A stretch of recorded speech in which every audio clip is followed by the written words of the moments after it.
She is standing in a courthouse hallway, holding a manila folder against her chest, and her hands will not stop shaking. In 11 minutes, she will walk into a courtroom and testify against the man she was married to for 19 years. The man who raised her children, who sat across from her at 10,000 dinners, who slept beside her more nights than she can count. In 11 minutes, she will tell a judge that her husband had another wife, another home, another set of children, 11 miles away, the entire time. Before we dive deeper, let us know in the comments where you're watching from. We'd love to hear from you. And don't forget to hit that subscribe button so you never miss any of our upcoming videos. Her name was Margaret Calloway, and what finally ended 19 years of a lie, this large did not begin with a private investigator, or a suspicious phone call, or a stranger showing up at her door. It began with a cracked screen, an ordinary Tuesday, a phone slipping from her hand onto the kitchen tile, and a decision, made without any sense that it would matter, to dig an old backup phone out of a drawer so she would not lose her photographs. That single decision, so small that she almost did not make it, would end a marriage, expose a second family, and eventually pull a third secret out of the ground that nobody, including Margaret, ever saw coming. Before we go further into how this discovery unfolded, there are 3 questions worth holding on to, because they are the questions that will follow this entire story from beginning to end.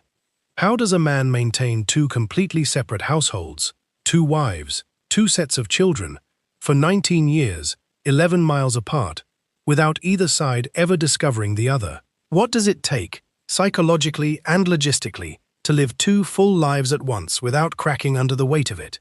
And when the truth finally surfaces, who actually pays the price for a deception this large, the man who built it, or the women and children who never knew they were living inside it? Keep those questions in mind. The answers are not what they first appear to be. To understand how a man could build an entire second life, 11 miles from his first one, and keep it running for 19 years without either family discovering the other, you first have to understand who Margaret Calloway believed she had married. Daniel Calloway was 54 years old when the cracked screen changed everything. He was a regional sales manager for an industrial equipment company, a steady, soft-spoken man who coached his son's Little League team for 6 seasons, who taught Sunday school twice a month at their church in a quiet suburb outside Columbus, Ohio, who remembered every anniversary and every birthday, and who friends and neighbors described without exception as one of the most reliable men they had ever known. He was not flashy. He did not drink to excess or disappear for unexplained weekends, or raise his voice. If you had asked anyone in Margaret's life to name the least likely man to be living a double life, most of them would have named Daniel first. Margaret met him when she was 31 years old, working as a hospital administrator, recently out of a difficult first marriage, and not particularly interested in finding another one. Daniel had been different from the start, patient in a way that did not feel calculated, attentive in a way that made her feel noticed rather than pursued. They married 2 years later, in a small ceremony with 40 guests. Their first child, a daughter, was born within the year. A son followed 3 years after that. By every visible measure, the Calloway household was the kind of stable, unremarkable, deeply ordinary American family that nobody writes news stories about, because nothing about it ever seemed to warrant one. There was one detail about Daniel's career that had always structured their family's rhythm without ever feeling strange to Margaret, because it had been true since the day they met. Daniel's company maintained a second regional office, roughly 2 hours away, and his role required him to spend 2 weeks of every month there, managing accounts, training new sales staff, and overseeing equipment distribution for the company's secondary territory. He left every other Monday morning and returned every other Friday evening, a pattern so consistent that Margaret had organized nearly 2 decades of her life around it without a second thought. She handled the household during his weeks away. She drove the children to school, to practices, to appointments. She managed the budget, the groceries, the small daily mechanics of raising 2 kids largely on her own every other week, the way millions of women married to men with demanding travel schedules have done for generations. She did not see herself as managing alone. She saw herself as managing a marriage that simply had a particular shape, the way every marriage has a particular shape, full of compromises, and rhythms that make sense only to the two people living inside them. What Margaret did not know, what she could not have known, because Daniel had spent 19 years making absolutely certain she would never know, was that the second regional office did not require 2 weeks of his presence every month. It required none. Daniel had been telling the truth about the company. He had been telling the truth about the territory. What he had not been telling the truth about was where he spent those 2 weeks, and who he spent them with, and what he had built there, 11 miles from a house Margaret had never heard of, with a woman whose name Margaret would not learn for 19 years. Her name was Renata Boyce, and at the time Margaret finally learned of her existence, Renata was 49 years old, a kindergarten teacher, a woman who believed, with the same complete and reasonable certainty that Margaret believed about her own marriage, that she had been legally married to Daniel Calloway for 16 years. Renata had met Daniel under a name that was nearly identical to his real one, a small but deliberate alteration to his middle name on the documentation that formed their household, a discrepancy so minor that no clerk, no bank, no school registrar had ever flagged it across 16 years of paperwork. Renata had 2 children with Daniel, a boy and a girl, both younger than Margaret's, both completely unaware that their father maintained an entirely separate household 2 hours away, under circumstances that made their own family's legal existence considerably more complicated than either of their parents had ever explained to them, because neither parent knew there was anything to explain. For 19 years, Daniel Calloway lived 2 complete, fully formed lives, running in parallel, separated not by distance, since 11 miles is nothing, but by a calendar he maintained with the precision of a man running a small logistics operation. He left Margaret's house every other Monday and arrived at Renata's that same afternoon. He attended his daughter's piano recitals in one town and his other daughter's soccer games in another, sometimes within days of each other. He celebrated 2 wedding anniversaries every year, each one believed by its participant to be his only one. He paid 2 mortgages. He filed, somehow, in a manner that would later become its own separate legal nightmare, taxes that intersected with both households in ways neither woman had ever had reason to examine. He remembered 2 sets of birthdays, 2 sets of in-laws, 2 sets of family medical histories, 2 complete emotional landscapes, and he did it without, according to everyone who would later be interviewed about him, ever once appearing distracted, exhausted, or anything less than fully present in either life.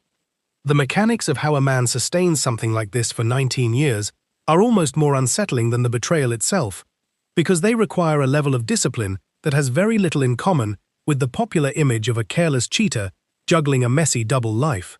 Daniel did not appear to be a man living in chaos. He appeared to be a man living in order. He kept the 2 households geographically close enough that travel time was minimal, but socially distant enough that the 2 communities never overlapped, choosing a regional territory boundary that conveniently placed 11 miles of relatively undeveloped land between 2 small Ohio towns whose residents had little reason to interact.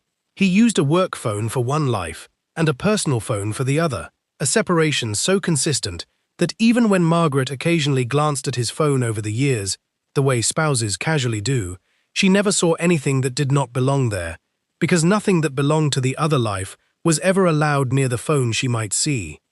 It was an old version of that personal phone, retired 3 years earlier, when Daniel upgraded to a newer model and handed the outdated one to Margaret, with an offhand comment about it still working fine for basic use.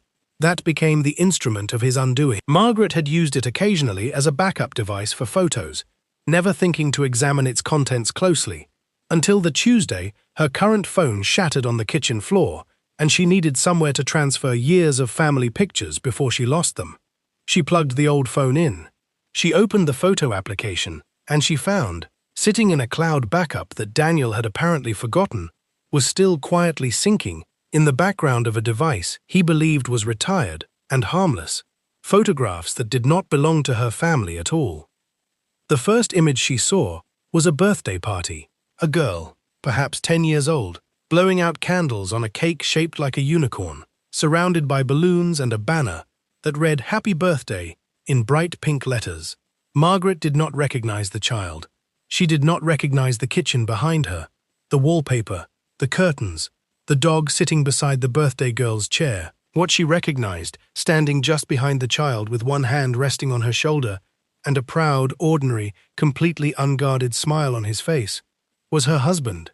Margaret stood in her kitchen for what she would later describe as several minutes that felt considerably longer, simply staring at the screen, waiting for some explanation to surface in her own mind that would make the image make sense.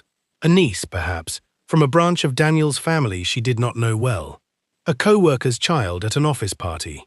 Her mind reached for every ordinary possibility before it reached for the one that was actually true, because the ordinary possibilities were so much easier to hold than the alternative.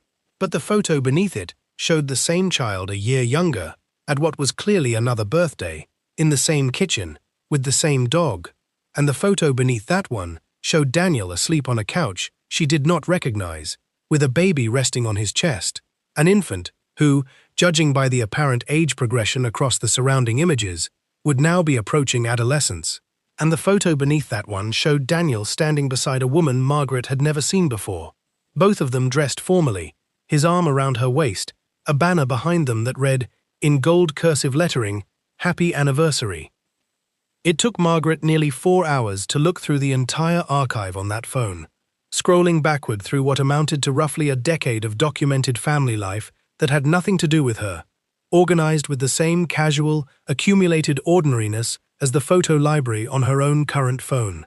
School photos, Christmas mornings, a first day of kindergarten, a missing front tooth, a driver's permit held up proudly to the camera, an entire childhood, 2 entire childhoods, unfolding in photographs taken by a man who had spent every other week of the past 19 years inside her own home, eating dinner with her own children, sleeping beside her in her own bed, never once giving her any reason to suspect that an entirely separate version of his life was running in parallel, just a short drive away.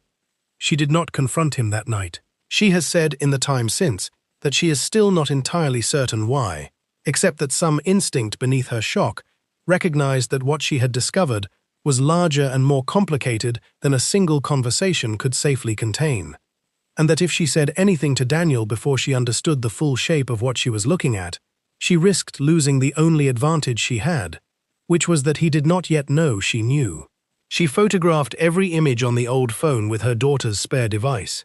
She wrote down names that appeared in captions. She noted the make and model of the house visible in the background of dozens of photos, the street sign that appeared once, briefly, in the corner of a frame showing a child's bicycle leaning against a mailbox.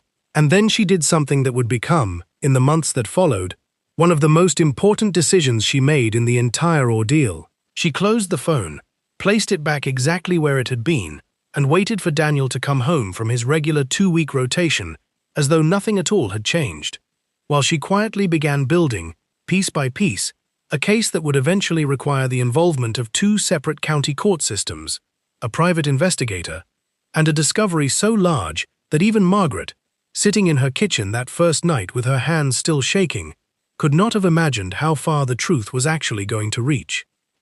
The next morning, Margaret did something she had never done in 19 years of marriage.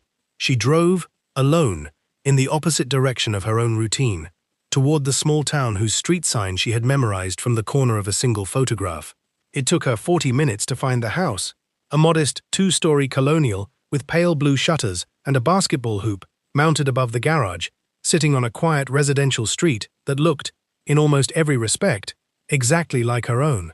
She did not get out of her car. She sat across the street for nearly an hour, watching nothing in particular happen, until a woman emerged from the front door with 2 children, loaded them into a minivan, and drove away. Margaret recognized her instantly from the anniversary photograph. This was Renata. This was the house. This was real. Over the following 3 weeks, while Daniel continued his regular rotation between what Margaret now understood to be 2 homes rather than 1 home and 1 office, she assembled the kind of case file that surprised even the private investigator she eventually hired, a retired county detective named Walter Briggs, who told her, after reviewing what she had already gathered on her own, that most of his clients arrived with suspicion and innuendo, and Margaret had arrived with something closer to a forensic timeline. She had pulled property records showing a mortgage in Daniel's name, filed under that subtly altered middle name, originated 16 years earlier. She had found a marriage license filed in a neighboring county, issued under the same altered name, listing Daniel as previously unmarried, a legal claim that was, by the time of his marriage to Margaret 2 years prior, already false. She had identified the children's school enrollment records, cross-referenced against Daniel's known travel calendar, confirming that his presence in Renata's town aligned precisely with every documented school event, parent conference, and pediatric appointment for 2 children whose existence Margaret had not known about 72 hours earlier. Walter Briggs spent the next 2 weeks conducting surveillance that confirmed everything Margaret had already found and added one detail she had not anticipated. Daniel was not simply splitting his time between 2 households. He was, according to financial records Walter was able to access through proper legal channels, maintaining a level of income that did not entirely reconcile with his documented salary at the equipment company, raising a question that would not be answered for several more weeks, but that planted, in both Margaret and Walter, an unsettling suspicion that the 2 households might not be the entire story. For a brief period, Margaret found herself wondering whether Daniel's deception extended beyond bigamy into something financial, possibly even something connected to the company itself, a fear that proved partially accurate, but not in the direction either of them initially suspected, when later records revealed it was not embezzlement, but a third undisclosed income source entirely, one that would not surface until the investigation moved into its final and most shocking phase. Margaret confronted Daniel on a Sunday evening, in their own kitchen, the same room where she had first opened the old phone. She had rehearsed the moment for weeks, but when it actually arrived, she found she did not need a script. She placed the manila folder on the kitchen table, the same folder she would later carry into a courthouse hallway, and slid it toward him without a word. Daniel opened it. He looked at the photographs, the property records, the marriage license, the school enrollment confirmations, for what Margaret described as an unusually long time, long enough that she began to wonder if he was searching for a denial sophisticated enough to match the evidence in front of him. What he said instead, in a voice Margaret described as eerily calm, almost relieved, was that he had been waiting 19 years for someone to find the folder before he had to hand it over himself. What followed was not the chaotic confrontation Margaret had braced for. Daniel did not raise his voice, did not deny the evidence, did not attempt the kind of frantic justification she had imagined during 3 sleepless weeks of preparation. He explained, with the same steady, reasonable tone he had used to explain mortgage refinancing and home repairs across 19 years of marriage, that he had built a calendar system shortly after meeting Renata, a detailed rotation he maintained on a small notebook hidden in his work bag, tracking which household needed which version of him on which day. He explained it the way another man might explain a hobby. He did not appear to understand, even as he said it, exactly how disturbing that calm precision sounded to the 2 women whose lives had been organized around a deception so methodical it had its own internal logistics. Margaret and Renata met for the first time 11 days later in Walter Briggs's office, at Margaret's request. It would have been reasonable for that meeting to collapse into hostility, 2 women each discovering that the marriage they believed was singular had in fact been shared without their knowledge or consent. Instead, something else happened. Renata arrived with her own folder, her own set of records, a marriage license she had filed in good faith, mortgage documents she had co-signed believing herself to be Daniel's only wife, and within minutes of comparing their 2 stacks of paperwork side by side on Walter's conference table, both women understood that they were not adversaries in this story. They were, in the most literal and devastating sense, the same victim, separated only by geography and by which set of papers carried Daniel's signature first. That alliance, unlikely as it was, became the engine that drove the rest of the case forward. Margaret and Renata, working together with Walter Briggs and, eventually, with attorneys representing both households, uncovered the detail that neither of them had anticipated, and that turned a story about bigamy into something considerably larger. The unexplained income Walter had flagged weeks earlier was traced, through banking records obtained under subpoena once criminal charges were filed, to a third household, this one in a different state entirely, where Daniel had maintained for the past 11 years, a relationship with a third woman who believed herself to be his common-law wife and with whom he had one additional child. 3 households, 3 women, 3 sets of children, none of whom had known of the other's existence, all of them organized inside a single man's calendar with the same chilling, methodical precision that had governed the first 2.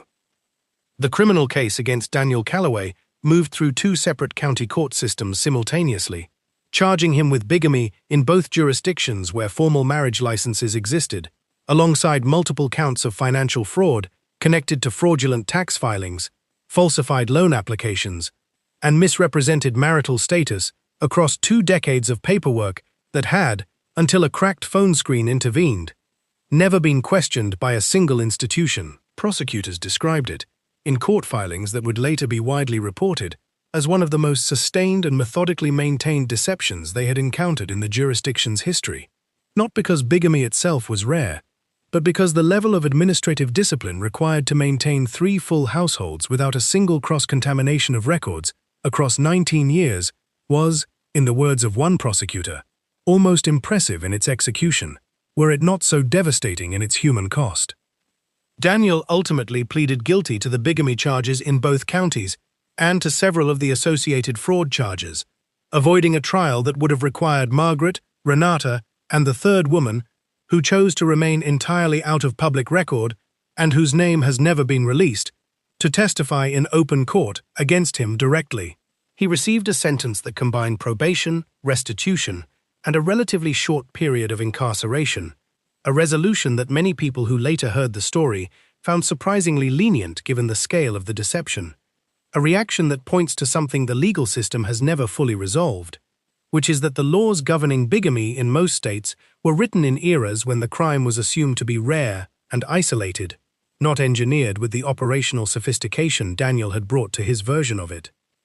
In the aftermath, Margaret and Renata, along with the third woman through intermediaries, pursued civil litigation to untangle 19 years of commingled finances, jointly filed taxes, and property that had been purchased under legally questionable circumstances. The process was, by every account, exhausting, lasting nearly 2 additional years before final settlements were reached. Settlements that allowed each woman to retain her individual home and a portion of restitution intended to address the financial harm caused by Daniel's fraudulent filings. None of the settlements, of course, addressed the harder cost, the one no court has ever had the tools to calculate, which is what it means to discover that 19 years of memories, of ordinary Tuesday dinners and birthday candles and quiet nights falling asleep beside someone, existed inside a structure that person had built for the explicit purpose of being believed by more than one woman at the same time. What this story leaves behind, once the courtroom proceedings end and the restitution checks are issued and the news coverage fades, is a question that resists easy resolution. Daniel Calloway was, by every external measure, a model husband, a present father, a reliable employee, a respected member of his community, in not one, but 3 separate versions of that life simultaneously. The discipline that allowed him to sustain 3 households for nearly 2 decades without detection was not a flaw in his character that occasionally leaked through in small inconsistencies. It was, disturbingly, the entire architecture of his character, built specifically to prevent exactly the kind of discovery that a cracked phone screen eventually forced into being anyway. There is something genuinely unsettling in recognizing that the steadiness Margaret had loved in him for 19 years, the very quality that made him seem like the least likely man in the world to be hiding something this large, was in fact the precise quality that had allowed the deception to survive as long as it did. Margaret Calloway has said, in the time since the case concluded, that she does not regret the cracked phone screen, does not regret the 4 hours she spent scrolling through a stranger's childhood photographs in her own kitchen, does not regret the decision to drive to a town she had never heard of and sit across the street from a house with pale blue shutters. She has said that what she regrets, if regret is even the right word for it, is the 19 years she spent organizing her entire life around a man's calendar without ever once questioning why a regional sales territory required such an unusually rigid and specific 2-week rotation, a detail that had always been hiding in plain sight, disguised as nothing more than the unremarkable shape of an ordinary marriage. So here is the question this story leaves you with, the one worth sitting with after the screen goes dark. If you had been married to a man this steady, this present, this believable, for 19 years, would you have noticed the pattern hidden inside the routine? Would you have questioned the 2-week rotation, the unusually specific regional territory, the absence of any photographs from his time away? Or would you, like Margaret, like Renata, like a third woman whose name the world will likely never know, have simply trusted the steadiness, the way most of us are taught to trust steadiness, because steadiness is supposed to be the opposite of deception, right up until the moment it is revealed to be the most effective disguise deception ever wore? What would you have done if you were standing in Margaret's kitchen that night, looking at those photographs for the first time? Would you have confronted him immediately, or would you have done what she did and quietly built your case before saying a single word? Tell us in the comments what you would have done in her shoes, and whether you think the sentence he received matched the scale of what he took from 3 separate families across 19 years. If this story moved you, there are more like it waiting, stories about the people closest to us who turn out to be the hardest to truly know, and the small, ordinary moments, a cracked screen, a forgotten phone, a single photograph, that are sometimes the only thing standing between a lie and the truth. Subscribe so you don't miss what comes next, and we will see you in the following story.